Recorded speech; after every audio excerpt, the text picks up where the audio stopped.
حضرت بلال حبشی رضی اللہ تعالی عنہ، آپ کا نام بلال، کنیت ابو عبداللہ، ابو عبد الکریم، ابو عبد الرحمن، ابو عمر حبشی ہیں۔ آپ رضی اللہ تعالی عنہ کو نبی اکرم علیہ السلام نے مختلف اوقات میں مختلف القابات اور خطابات عطا فرمائے۔ سید المعزنین آپ کو فرمایا گیا۔ نبی اکرم علیہ السلام نے ایک موقع پر آپ کے لیے ارشاد فرمایا، رجل من اہل الجنہ، یعنی جنتی افراد میں سے ایک فرد بلال حبشی رضی اللہ تعالی عنہ ہے۔ صدیق اکبر رضی اللہ تعالی عنہ کا زمانہ آتا ہے، سیدنا بلال حبشی رضی اللہ تعالی عنہ کی بات ہوتی ہے تو آپ تذکرہ کرتے ہیں کہ یہ خازن رسول ہیں۔ سیدنا فاروق اعظم رضی اللہ تعالی عنہ ان کو یاد کرتے تو ان کا نام لیتے حسنۃ من حسنات ابی بکر، یہ حضرت ابو بکر رضی اللہ تعالی عنہ کی نیکیوں میں سے ایک نیکی ہیں۔ انہیں پکارتے تو سیدنا بلال کہہ کر پکارا کرتے۔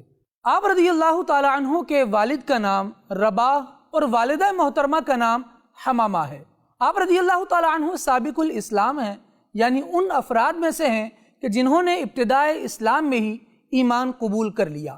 قرآن کریم میں آپ کی شان میں یہ آیت کریمہ نازل ہوئی۔ رب العالمین نے ارشاد فرمایا، وَلَا تَطْرُدِ الَّذِينَ يَدْعُونَ رَبَّهُمْ بِالْغَدَاةِ وَالْعَشِيِّ يُرِيدُونَ وَجْهَهُ، اور انہیں اپنے آپ سے دور نہ کیجئے کہ جو اللہ کی رضا چاہتے ہوئے صبح و شام اسے پکارتے ہیں۔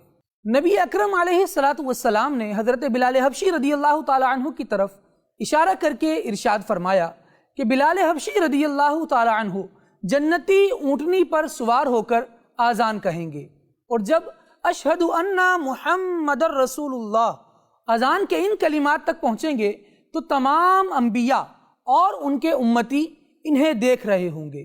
حضرت بلال حبشی رضی اللہ تعالی عنہ تمام انبیاء اور شہداء کے بعد وہ پہلے فرد ہوں گے جنہیں جنتی حلہ یعنی جنتی لباس پہنایا جائے گا۔ اللہ پاک کے آخری نبی صلی اللہ تعالی علیہ وآلہ وسلم نے ارشاد فرمایا، بلال حبشی رضی اللہ تعالی عنہ قیامت کے دن ایسی اونٹنی پر سوار ہو کر تشریف لائیں گے جس کی کاٹھی سونے اور یاقوت سے مزین ہوگی، ان کے ہاتھوں میں جھنڈا ہوگا اور تمام مؤذنین ان کے پیچھے پیچھے ہوں گے، اور یوں حضرت بلال حبشی رضی اللہ تعالی عنہ کی قیادت میں یہ قافلہ داخل جنت ہوگا، یہاں تک کہ وہ بھی جنت میں داخل ہوگا کہ جس نے فقط 40 دن اللہ تبارک و تعالی کی رضا کے لیے آذان کہی ہوگی۔